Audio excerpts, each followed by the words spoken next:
I'm looking forward to tomorrow as well. Yes. But I'd love to, yeah, let's get down there. Great. We were in Jasper, Indiana first. Yes, that's water. And then we went from Indiana to Canteen waters. Right. Kansas City.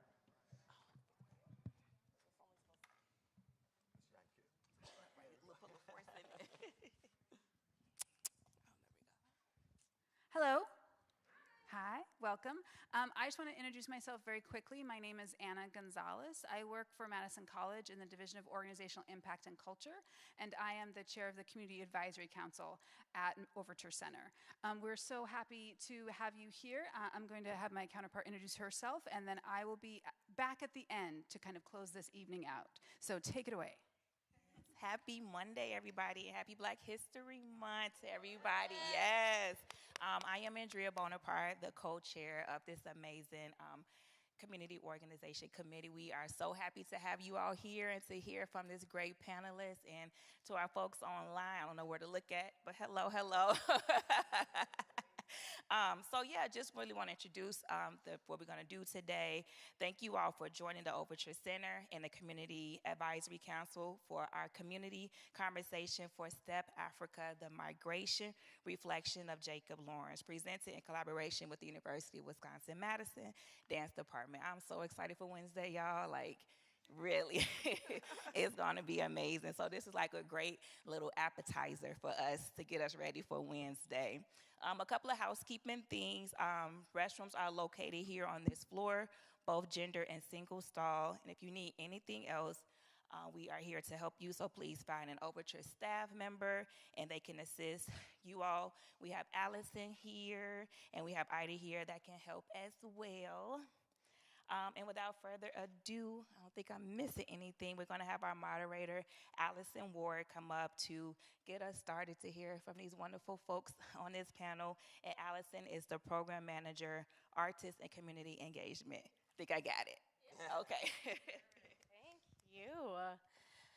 And as we begin, I would also like to read our land acknowledgement. I want to acknowledge Ho-Chunk Nation's ancestral lands. Overture Center for the Arts celebrates the rich traditions, heritage, and culture that thrived long before our arrival. Overture respectfully recognizes this Ho-Chunk land and affirms that we are better when we stand together.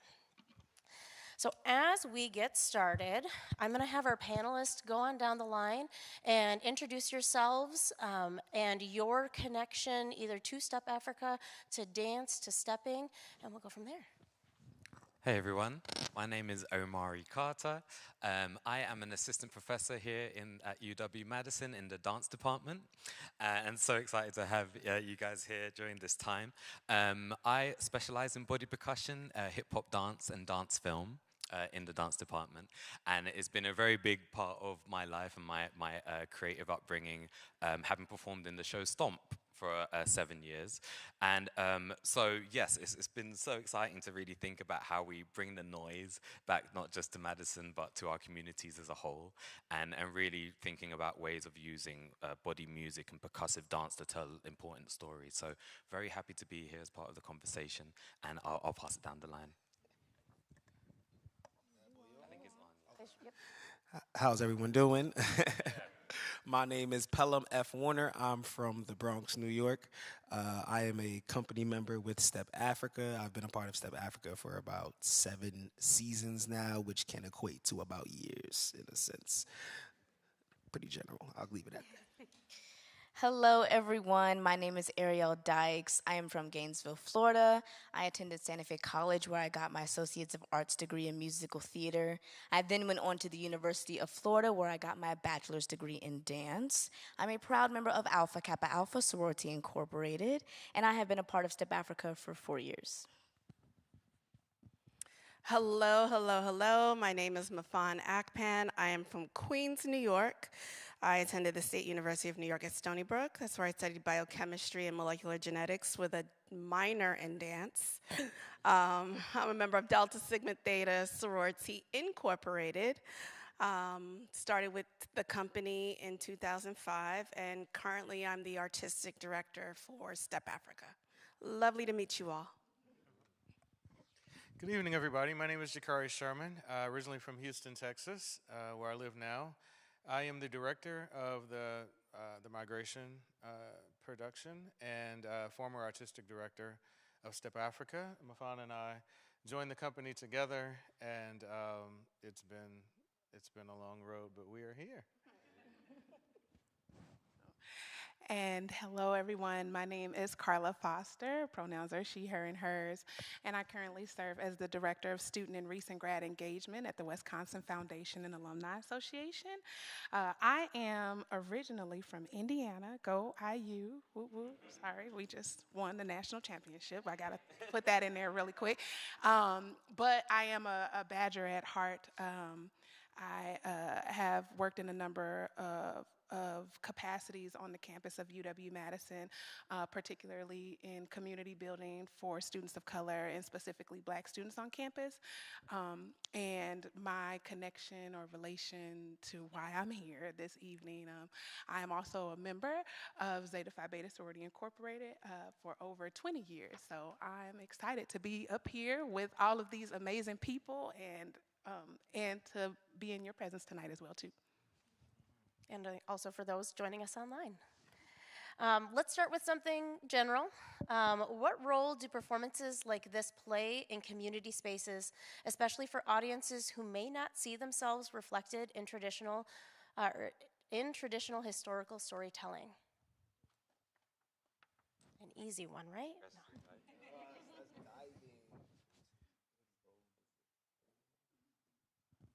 I guess I'll start. I think opportunities like this to get in front of different communities is extremely important, especially given our current time and place and climate. It is important to know that what we are representing is a part of American history. And it's extremely important when you look at the Great Migration and the impact that it's had socially, economically, culturally across the United States. And then we look at the word migration and you look at what the U.S. stands for, and immigration and just what it means to have movement across different borders. I think it's important to see these kinds of productions in spaces like this.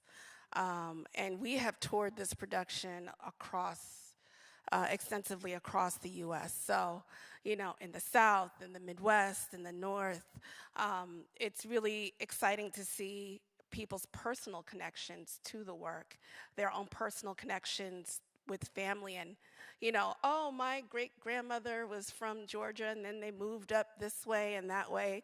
And so touring this production and being able to hear those responses from the audience has been also very enriching for us as the artists.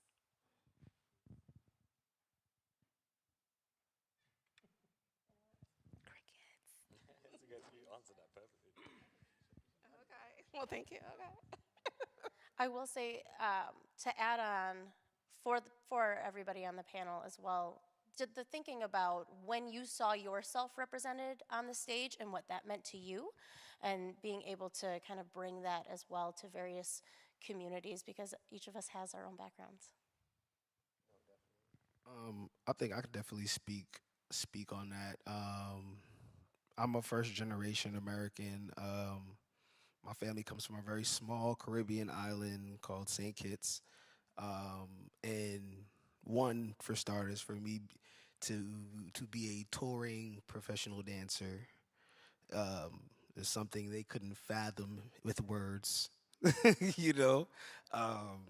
So for me to be a testament of the power of the arts and the strength in the arts and the importance of the arts, because for them it is important. For a lot of foreigners, the arts is heavily embedded into a lot of culture outside of America. So for them, it's not looked at as a position or a title or a way of funds or money.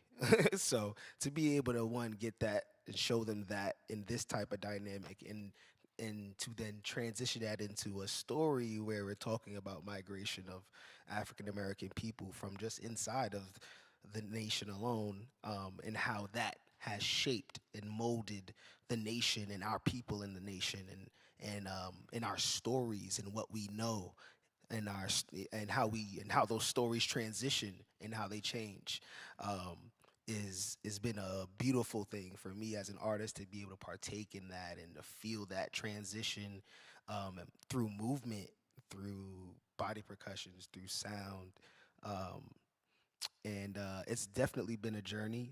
I give tremendous credit to Mafan Akpan and Jakari Sherman, for the lessons in the history that we've learned about, like she said, our African American history, as far as learning that the drum was criminalized in America and how that shifted African American history.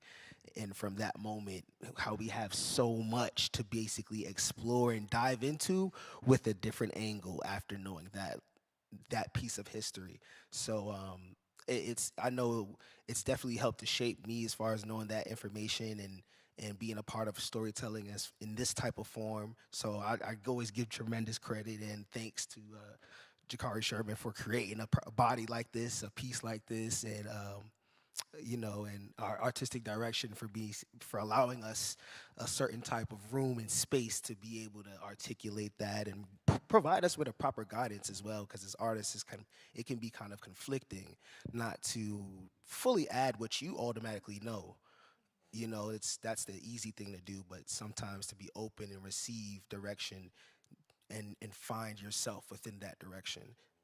So that's kind of how I've, as an artist, kind of found a little connection through my upbringing and through beautiful creative direction. So I would have to say, for me, as a fan, as a spectator, not an artist or a cast member at all, and props to all of you all. I think for me, it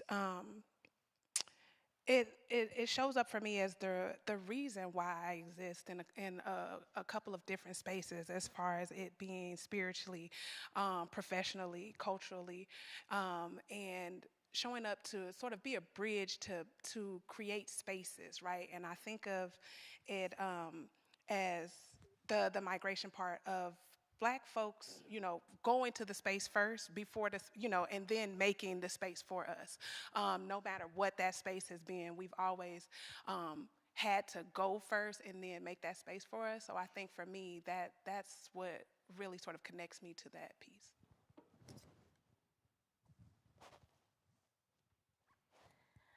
Stepping is both an art form and a form of communication rooted in community. How does that history inform the way this story is told? I'll say that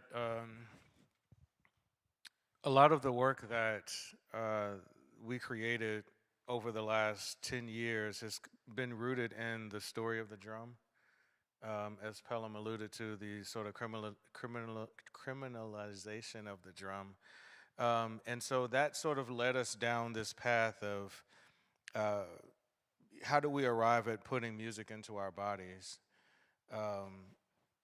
What were the circumstances that led to that? And then what has grown from that necessary reclamation? And so we see, I talk about this like sort of cultural bank of stepping and playground games and beatboxing and like all of these percussive and rhythmic things that are embedded in the African American community. And we borrow from all those things when we develop stepping, and we borrow from that when we develop hip hop, and then we're also constantly making deposits into that bank. And so I think the migration, and as well as Drum Folk, the show that came out of the migration, these stories all began with an investigation of stepping and the drum, and then beginning to discover how we could then take stepping and begin to tell stories, like Omari's doing here, and just take stepping out of the competition space, which is how you would normally see it, and then begin to narrate with it and begin to express emotions with it, to take it to a different, I don't know, just a different place outside of its normal confines, and begin to create new things with it. And so I think a lot of what you see in the migration, and for context, typically a step show is 10 minutes, and we're stepping for stepping's sake, and we're chanting about how proud we are of the organizations that we are a part of. And so the spaces where you would typically see narrative work, in the what we would call fine arts and modern dance and contemporary dance and all of those things, you wouldn't see that in stepping. And so the migration was really Step Afrika's first time taking stepping and creating a narrative, like a full evening-length narrative work with it. And so a lot of what you see in this is this conversation about what can we do with stepping. We experimented, like my first, I don't know, 4 or 5 years in the company was just experimentation of like, what can we do with stepping outside of how we would normally do it? And so the migration is like from 2006 or 7 or so up to 2011 of that experimentation. And then this was the first time it was like, okay, we could do this. We could tell a story. And this was the story we decided to tell in reflecting on Jacob Lawrence's process and the work that he did.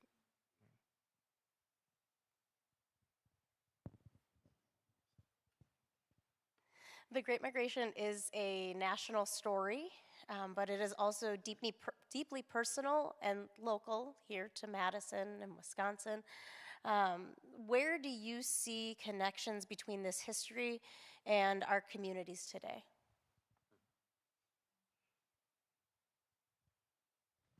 I think I'll put a little bit on that. Yeah, because it's really interesting to think about that sort of timeline of the Great Migration as well, and even someone coming from the UK and trying to think about what was happening around the same time for us, and I'm thinking about the Windrush generation. I think it's 1948 to 1971. A load of West Indians came over to the UK to help with the jobs there post-World War II. And there's something about that migration that enhanced culture, right? And there's something about this cross-pollination that is happening that changed the way people saw themselves. Because it's one thing to do a practice, it's different to actually influence a culture and grow a culture. Culture is much more bigger than that. Similar to hip-hop as well. People see hip-hop maybe as one monolithic thing in their minds, but realizing that actually it's such a wider culture that has more to do with the individual practices that come within it. So all that to say is, yeah, for me personally, is really thinking about how that culture has influenced the nation, both mine and here, and what that has led to in terms of new cultures and expressing yourselves in lots of different ways. And then I think it also allows other people to see themselves, not just in their own potential, like, culture or country, but as a wider unit, as a wider thing. And so that's why it's so important to have works like this come, because then it's the same, I'm going to say, emigration, bringing in and how that affects the wider community.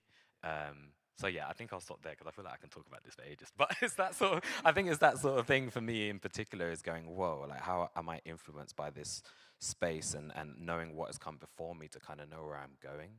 And even adding to that in particular, we don't have fraternities in the UK, so there isn't any stepping in the UK.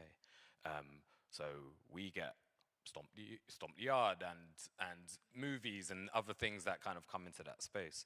And so there's also something lost in that kind of translation sometimes. And so it's so important to kind of go, like I said, know where you're coming from to know where you're going, so that your context feels fruitful for the culture as a whole.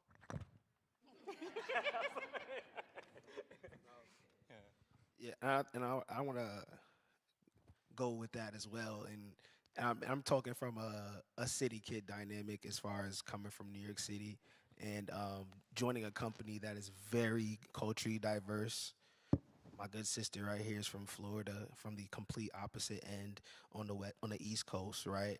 And I think I've learned we have a lot of Floridians in the company, right? And to me, it's about how many connections we make about my Florida crew and my New York crew. It's like, oh, y'all crazy like that. We crazy like this. And we talk like that. And we, you know what I'm saying? And y'all dance like this and we dance like that, you know? And I think, like, yeah, like, and to me, that's what the migration, this story is just shows us is how relatable, how, like you said, just opening our eyes up to how bigger picture, like how wider our group is as far as the culture that we think just withstands here, you know, within the radius of our 10 blocks, our city, you know, our state. The connection grows beyond that. And it stems from these type of stories where our people literally went from to and fro and back, which was also part of it. You know, people went up and said, hey, I'm going back. You know, so they got North culture and brought that back down as well. You know what I'm saying? And say, hey, they do it like this up north too, though. So we could, you know, it's bringing those kind of feels and kind of interchanging them and intertwining them and then owning into them is, and I think this story really helps to express that and helps, like, you know, like Amari said, connect a lot of people and broaden the horizon and realize, like, yo, yeah, those things that we do up north, like, that came, you know, like that, you know, families doing that about a boatload down south, you know, it's certain things that even got lost in transition coming up north, right? Those are the same conversations we still have too to this day, like, oh, you know, certain hospitalities that may get lost in that transition just because cities just tend to have, you know, a more vast variety of culture and different people that have different practices about how they meet and how we interact. So, you know, just learning about that. This is one of those productions that kind of just help to tie in that through line and open up the horizon that a lot of people tend to not even look at. You know, I really love that you said that because it just reminds me of, you know, coming into the company, and right now it's heavily New York and Floridians, but it used to be New York and Houstonians. Or, you know, Chicago is represented, and the Carolinas are represented. LA has been represented. So those moments of, you know, Black people, we're not a monolith. Mm-hmm. You know, there's so many different, you know, types and styles and cultures that, you know, are really a part of the same culture, the same experience that we have here in the United States. And, you know, the other thing that I wanted to point out that was really, really intriguing is that right now, you can see that there's a reverse migration happening.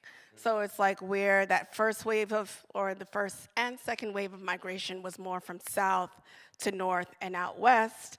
Now you see people returning back down south because economically, and, you know, it's a little bit better, or the weather, but it's a full circle moment that we're beginning to see here.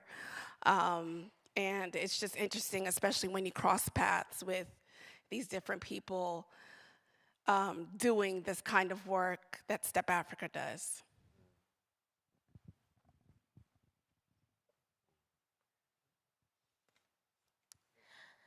For our artists, how does performing in different communities shape the way you carry this story, and how do audience reactions or community responses shape the way you think about performing this work?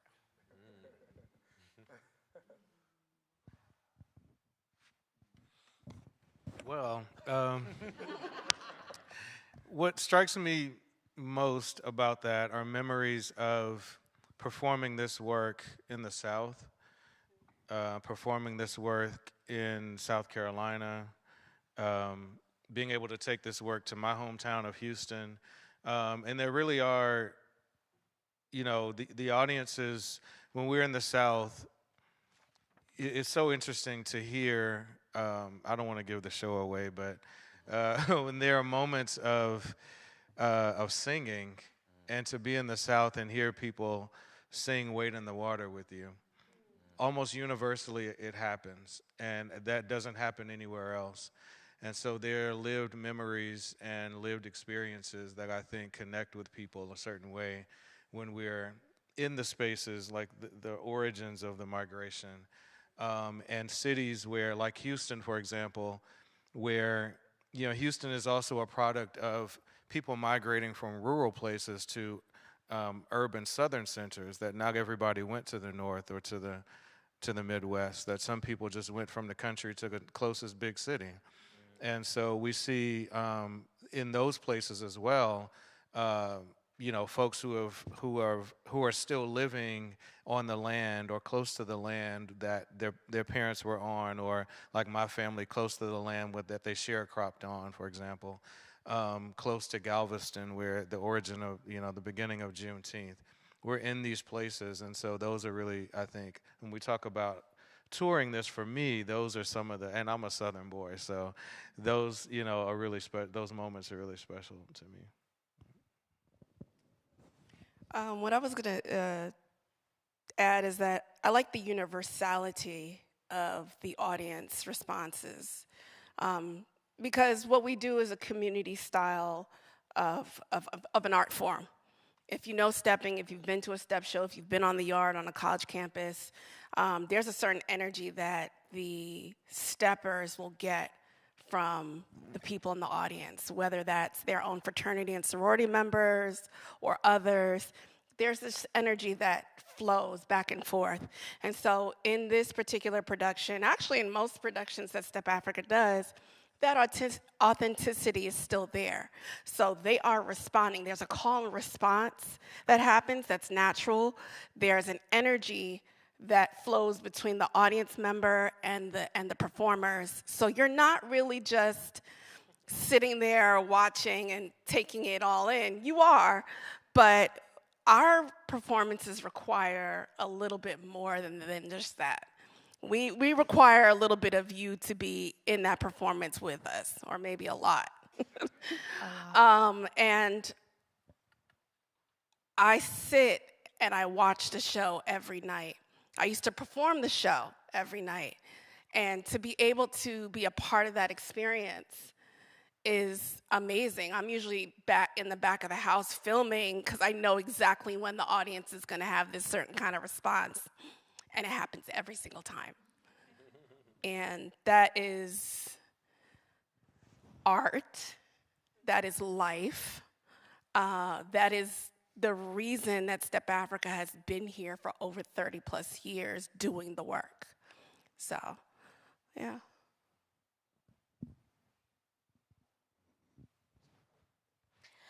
For our community, how do performances like this help create space for dialogue and healing? I think we always talk about, the show being a spark for people to learn more. We can't tell it all in a 90-minute show, but just to pique curiosities, to get people interested in learning things that they haven't learned before. I think that's important. Serving as a translator too. Say again? For the serving as a translator for those that are unfamiliar as well too. Yeah, absolutely. Yeah, I think there's something within body music in general that allows that universality of kind of seeing your own rhythms and relating things to some of the rhythms that might be within your own communities and your own cultures. And I remember in the Stomp show in particular that all of our audience were always international because you didn't have to speak. You didn't need to know English in order to appreciate the show. And so there's something about that we all have that internal heartbeat. We already have this internal rhythm that's happening, it's ingrained. But then to see finding a way of expressing it is something that's so powerful. And that's why I'm most excited about my students coming to see the work, because yes, we can tap on our bodies, but how do we say something with that, right? when even from the very beginning, from the very roots, the whole thing was conversational. It was like we said dialogue. The drums were taken away and said this is how we communicate with each other. South African gumboots, the same. That's how they communicated through the minds. So it's something about that communication that can sometimes get lost in translation when you're just showing a certain move.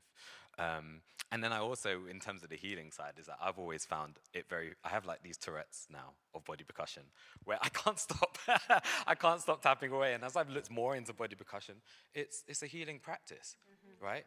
We tap all the time. We get massages, yeah? There's even a method called the Bapney method, which is now looking at body percussion as a healing tool for mental, for the body, for blood flow, all of these things, which is again, helping our communities in more ways than we realize. So there's something about that, both witnessing sound and hearing sound and understanding, feeling the vibration and frequency. There's something about that that brings people together, whether you're directly in tune with that particular rhythm or not. There's that there. So yeah, I don't know where else I'm going with that, but that's, yes. More of this. And to just give you a little touch point, if you come to the show, there's a practice that's an old practice called the ring shout. That it's a spiritual practice, but that's that communication, that's that vibration, that's that healing. And when I watch it, it can take you someplace, and it's very sacred, it's very special, and it's something to look out for. But if you allow it to, it really can touch you in a particular kind of way, and it's called the ring shout. I will also speak as a performer. We've been speaking about this a lot recently as a cast, as like the feeling that we start to feel as soon as the lights dim and we start with like a rumble of drums. Like there is a presence that comes over us, and even specifically in the moment of the ring shout, we really are transcending in that moment. Like it really feels like an outer body experience. And it feels like each time we do this ring shout, and we've been doing this ring shout for some time, each of us are inching towards our own personal healing, like in our own spiritual practices. As we're doing that ring shout, we're thinking about our own spiritual practices and how we thank and how we praise, and just inching towards our own little personal healing, and then come off stage like, oh, okay. Like now snap, almost like a snapback in your body. So we really do feel our ancestors in that. We feel spiritual in that, and we feel healing. I think that's interesting. I think about how digitally connected we are, and how so much of what we experience is on a screen, in some artificial way, so to speak. And it's interesting to hear like that perspective from the performer, because like you have to do it because you have to do the show, you know what I mean? but like for those however long that lasts, 10 minutes or whatever, you're forced to engage with one another in a dialogue, which I believe the ring shout is a dialogue, and healing, and you're forced to engage with your body in community with others, and share, like you spoke to, the dialogue of the body with one another. And that forces us outside of the rectangle, to have to connect and feel the texture of one another, feel the texture of that, vibration on the stage, and, even if just for that amount of time. And I wonder, what can we take from that as a practice that we might all, everyone doesn't get to be on stage doing that.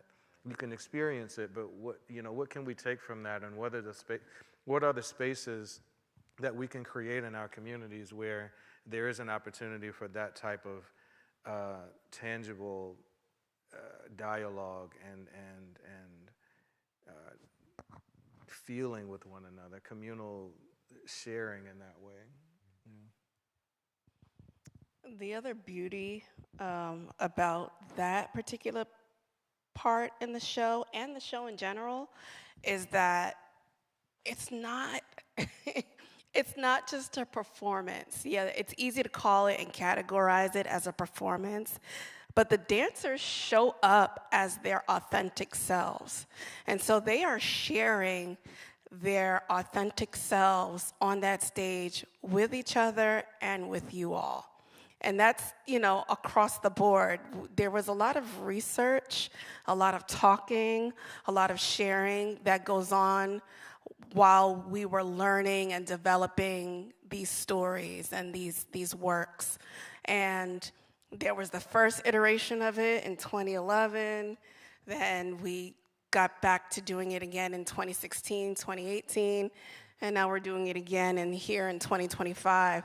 And so the cast members are different, from 2011 to now. But the essence of what we're doing, the essence of what we're sharing, the blending of the different talents and the different art forms is authentic. And that is, I think, a really important reason that you all need to come see the show.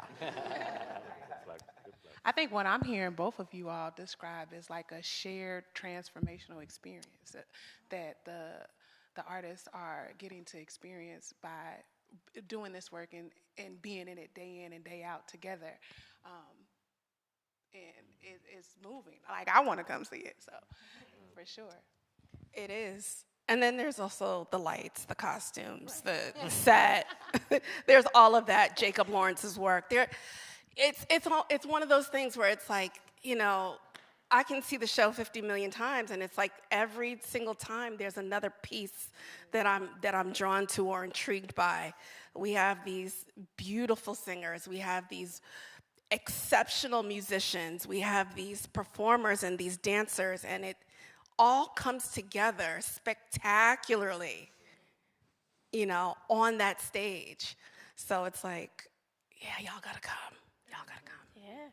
And I want to touch on, too, these iterations. What does it feel like now, in the now, in the turmoil, in everything that's going on? What does it feel like to be retelling some of these stories? And also, how do we see these impacts here in our community as well?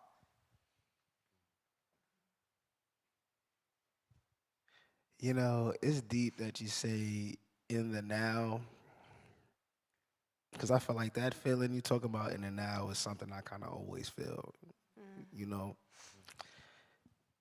maybe it is just being a black man in America kind of feeling, but things, it's always adversity. You know what I'm saying? There's always, even for us to be able to be at this place of being able to tell this story so freely. I bring it back to a moment of not even doing this work specifically, but we had another work that we took to Africa, and it was just one of those moments where, like I said, it's always the now is that now feel, like I said, it's we been there for a while. That now feeling, it ain't nothing new. How I take it, you know what I'm saying? How I feel like my spirit takes it, and it's what keeps me consistent. It's what keeps me driven. It's what keeps me open, because that's the next thing I was going to say about like learning this work as far as the migration and our previous works, drum folk. A lot of us as artists had to really detach from what we know in order to really receive this bodies of work, the movement, the spiritual practice, a lot of us had to literally throw away things that we were taught in order to properly connect to the work.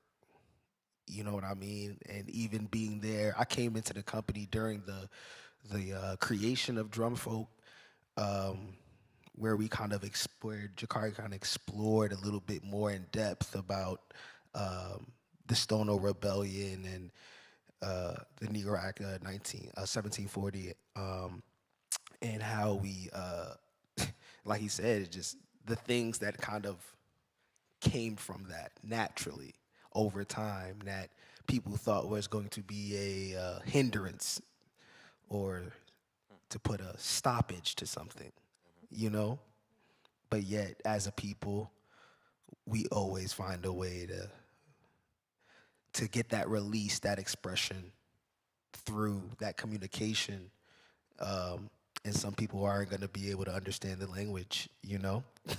So it is beautiful to be able to see the power in the work, how we can be in various different types of rooms and still feel a connection, make a connection, see the impact on breaking fourth walls and introducing people to the performance. Like, hey, no, you're not gonna just sit in your seat. We want you to chant. We want you to clap.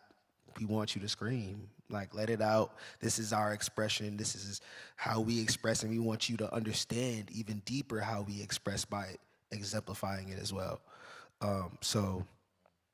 And some people like to call that respect, right? Common courtesy in certain cultures. You know, I give you what you give me, you know?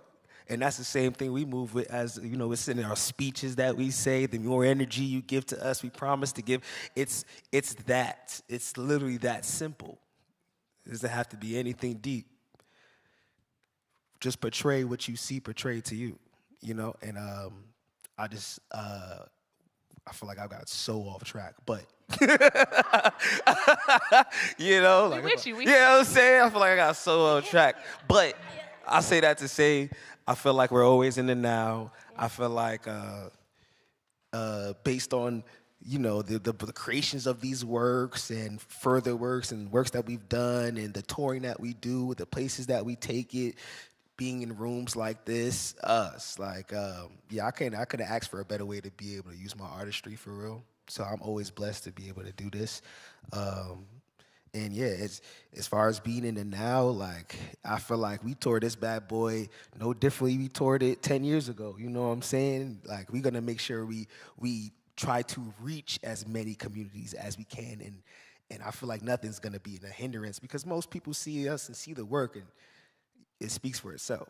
You know what I'm saying? The work speaks for itself. What we do, the communities we touch, the amount of children we touch in every communities with our youth audience performances and our workshops. Like, this goes beyond just grand theaters. We're in classrooms in towns we've never been in. So I love the fact that I feel like being in this company, we always feel like we're in it now. We're always moving, like every season's feels like that season, you know? So that's my take on it. I'll stick to that. To reiterate, when we did this, you know, there was opposition and a lot of commentary and, you know, ideas about, you know, how we were celebrating, you know, the joy of the migration and getting like feedback about, you know, why were we sort of ending the show with joy, and like because the story wasn't joyful, and like so like that isn't new.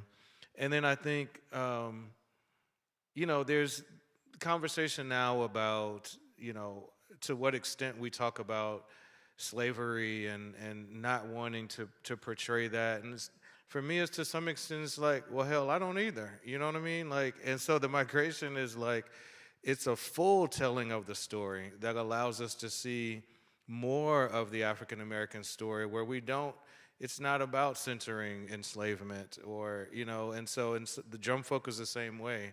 And so we don't always want to tell those stories either. And so I think for me, this was an opportunity, especially after doing the migration. It was tough to have dancers who had never told those types of stories to have to embody enslaved people, you know, who weren't trained as actors or anything. And I come with this story about, you know, where we start off with the first forced migration. That's where we start in this story. And that was, you know, they didn't want to tell that story. You know, so all of that is tough. And so when we did migration, the drum folk, which was the follow-up to this, it was a story that was about, that sort of, for me, like, was a chance to let the artist be angry and get out what they couldn't get out when they did the migration.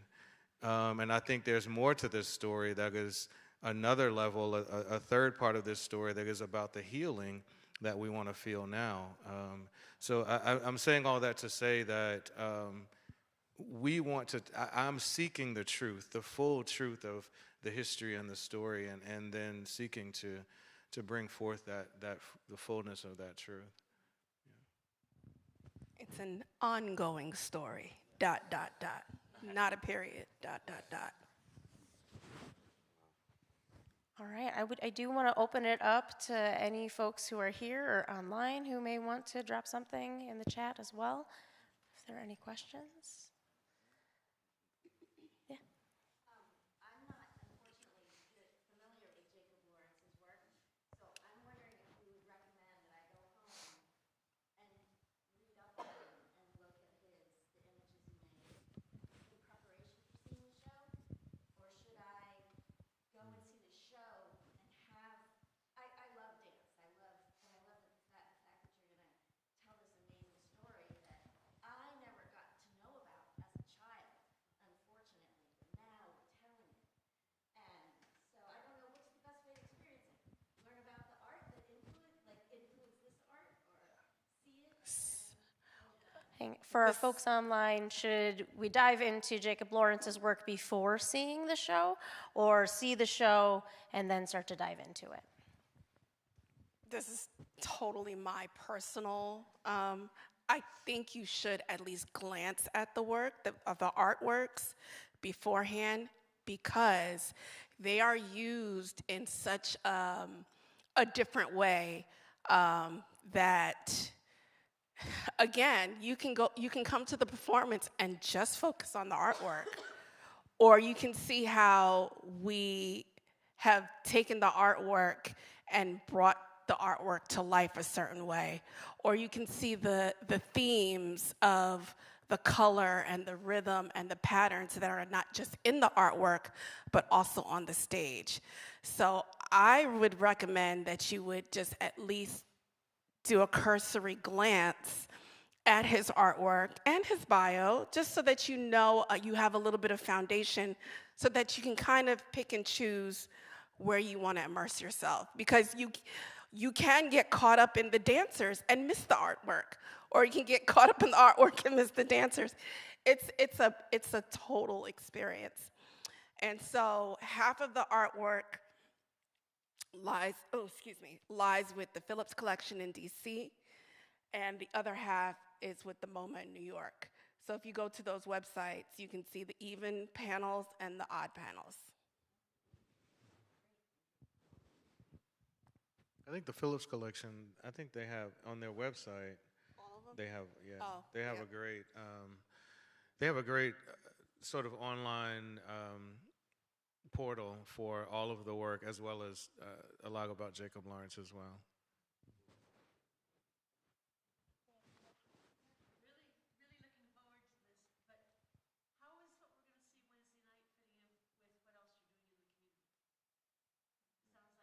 sounds like you're involved in Madison in other ways in the next couple of days. So we are doing workshops and master classes. And in those workshops and master classes, of course, you get stepping, you get a little bit of the introduction to the artists, and you get to interact with the artists. So there is always a tie. Whenever we come to do a show, there's always that component. And we have a student matinee that we're doing where they bust the kids in, and we do what we normally do in terms of our stepping program, but in this one, they also get a piece of the migration. So they get a performance from Act 1 and a performance from Act 2 within that student matinee.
Well, I think that art is a great tool to bring people together, different people. And so exploring Jacob Lawrence and his style of art is a great way to, I think, get the kids involved so that they can express themselves. The Harlem Renaissance, I mean, that was full of music and culture and clothing and fashion. Food is also a great unifier. So I think exploring those different kind of aspects is really important. I think what Step Afrika does in terms of movement and rhythm is something that can be explored if you go to our website and you just browse our website, and you can also contact us. I think you can get even more information about some of the online tools that we can offer to help bridge that gap with your students. Oh, I was going to say, I think more locally in the Madison community, UW-Madison specifically, you can definitely try to connect your students or yourself with our identity centers on campus, right? We have our Black Cultural Center, our Latinx Cultural Center, our PETA Student Center, all housed, in our Indigenous Student Center, all housed within the Multicultural Student Center on campus or whatnot. And then, of course, right, we started this panel off tonight acknowledging Black History Month, right? And going into those spaces on campus to see the artwork, to be in community with the folks who make up those spaces or are in those spaces to build community, to work with professional staff members in those spaces as well too, to help you determine, what's the word I'm looking for?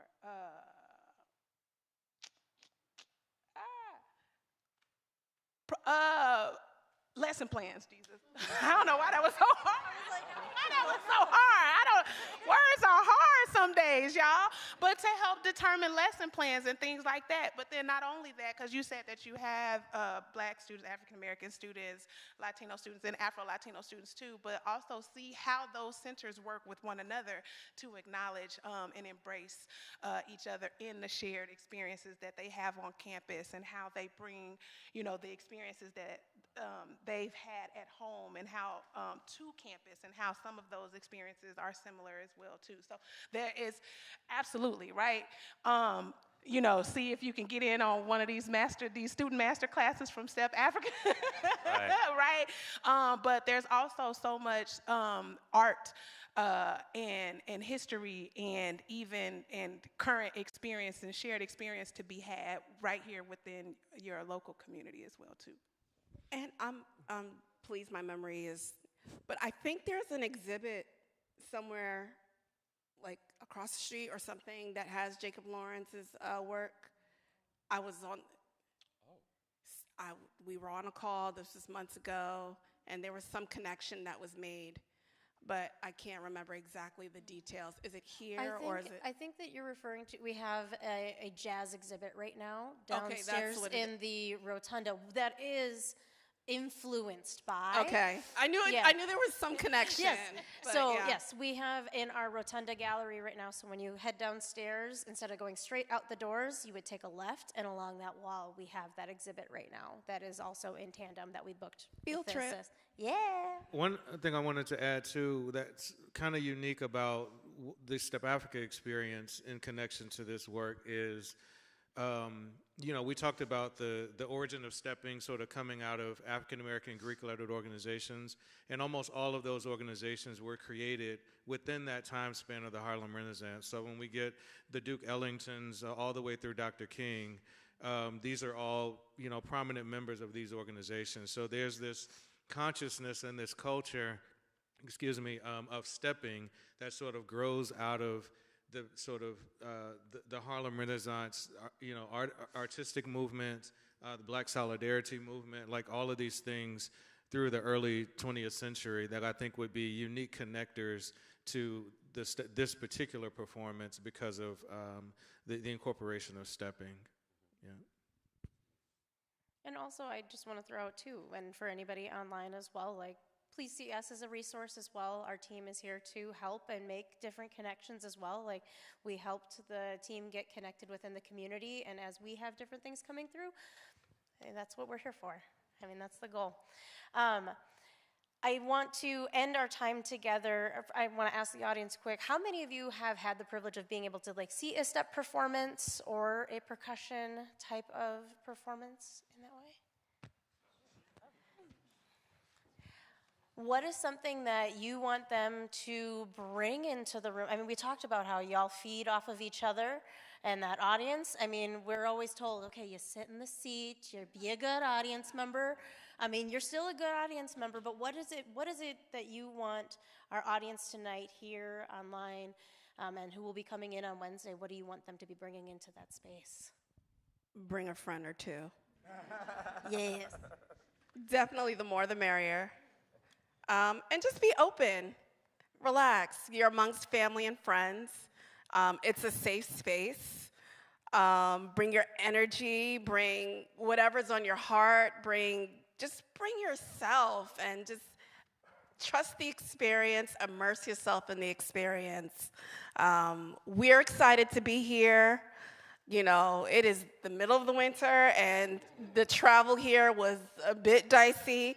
But we're super excited to be back in Madison, and we want to see your faces. We want to feel your energy. We want you in those seats.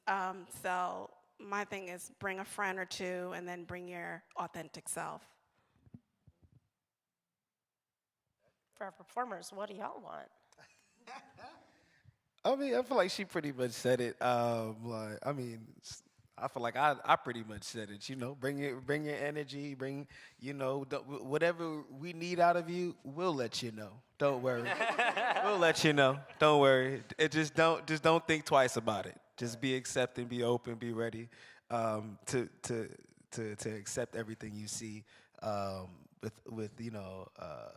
will come in many layers, visually, listening sensations, as well as you being able to, use your beautiful voices as well as we use ours. So like we've all been saying, just be prepared to be a part of the show as well, and you will enjoy it, I promise. Like he said, the more energy you give to us, I promise you, we will give it back to you. I guarantee. When I say okay, you say all right. And when I say all right, you say okay. Hold on to that. Hold on to that.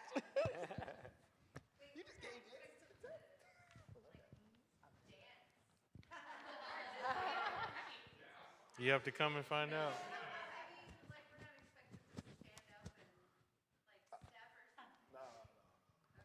If the spirit moves. Right. Right. We won't tell you no, but if, you will feel when you will see it, you will feel it, you will read the room, you'll have a great time. Absolutely. All right. Thank you all so much for being here. We are very grateful to Allison, who was a wonderful moderator. Please give her a round of applause. Thank you. We'd also like to thank our panelists. I'm going to check my notes. Amari, Pelham, Ariel, Mafan, Jakari, and Carla. Let's give them a big round of applause. Thank you so much. Thank you to those of you who are here, those who are attending virtually, and just thank you for the conversation. I'm just so excited. Thank you to Step Afrika for including Madison on your tour. Thank you, Overture, for presenting and bringing all of the additional programming that you do. I have learned so much. I'm excited to step out of my rectangle and experience Step as this narrative art form. And bringing works like this, conversations like this, it just makes our community better. So thank you all so much for participating. And let's all remember that the performance of Step Afrika's The Migration Reflection on Jacob Lawrence is on Wednesday, February 4th at 7 o'clock. There are still tickets available. So those of you who are coming, please bring many friends, tell everyone you know. It's going to be a great show. Have a really good evening, safe travels home, and have a good night. Thank you.